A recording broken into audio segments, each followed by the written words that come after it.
Welcome back, Guardians. Today we're gonna take a look at another exotic weapon. More specifically, we're gonna take a look at an exotic weapon that's mostly been gone under most players' radar. Today we're gonna take a look at the Queenbreaker.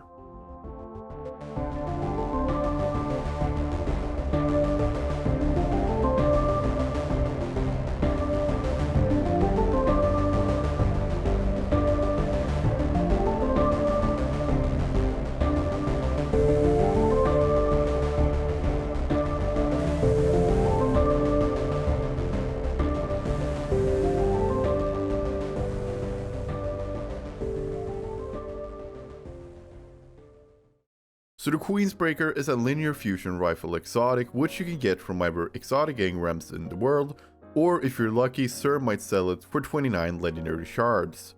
As for the reason why I want to talk about it, well, that's easy, because there's another weapon that most people use in raids, dungeons, well, anything really that requires a high amount of DPS, and that is Whisper of the Worm. And I'm here to tell you today that you don't need to use it, because the Queenbreaker, believe it or not, is actually in most situations better. And here is why. So I'm gonna show you a clip of both of them side by side killing an ogre in the tribute hall to try and test out how much damage both of these weapons do and what you can realistically expect to deal out yourself.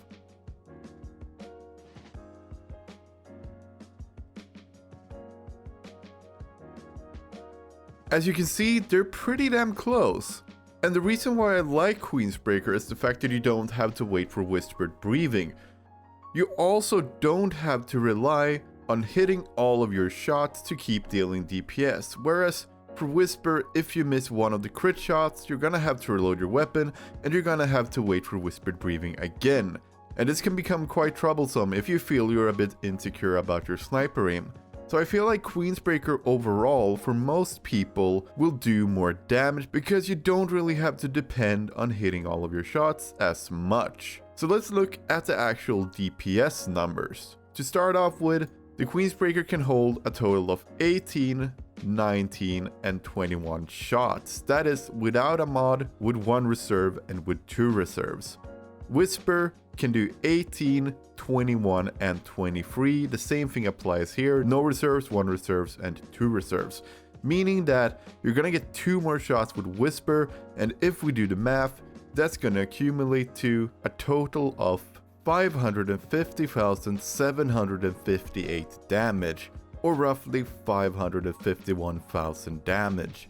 That's pretty much. But how does Queenbreaker hold up to this? Well, the total for the Queenbreaker is 521,871 damage, or roughly 522,000 damage, meaning there's a small difference of 29,000 damage, and that's not a lot. And then if you boil it down into the actual DPS numbers, meaning how much damage do these deal per second, then you're gonna see a bigger difference. Here, Whisper is gonna do roughly 29,500 damage per second. So for comparison's sake, and to actually appropriately calculate the DPS for the Queenbreaker, we added one enhanced linear fusion rifle loader, as well as a normal one. This roughly made it so the Queenbreaker reloaded this weapon and could fire again in about 1.35 seconds.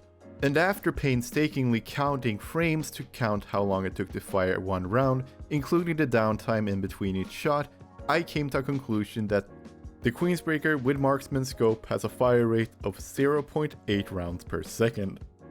So with that in mind, we calculated the values and we got the results that the Queenbreaker can deal 22,340 damage per second, or roughly 22.5k damage. And that's not really that much less than the Whisper. And here you don't even have to worry about setting it up for whispered breathing, because you can be in 2 scenarios here. Either you prepare before you can DPS a boss and get whispered breathing before you can start damaging, or if you have to move a lot, you're gonna have to stop using whispered breathing to get to point B from point A and then having to reapply it, and that adds time and reduces the overall DPS of Whisper. Meanwhile, you don't really have this problem with Queenbreaker. It's just pointing at something and shooting. You don't have to rely or wait on any specific buff to activate to do your efficient damage.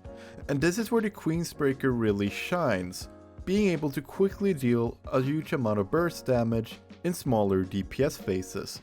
because each time you have to reload, that reload speed is gonna add to the time for the DPS and therefore degrading the overall damage per second. For PvP, well, it's a heavy. You're not gonna be able to use it a lot, so I mean, if you wanna use it, then go ahead. You're gonna probably have fun. You're probably gonna be able to kill a lot of Guardians with it, but you're not really gonna have it all the time. In Gambit, it doesn't deliver that much at all either, considering swords are still a thing, and swords just melt everything, and for invasions, you'd rather go with a specials, since you always have a lot more ammo with specials than you have with heavy.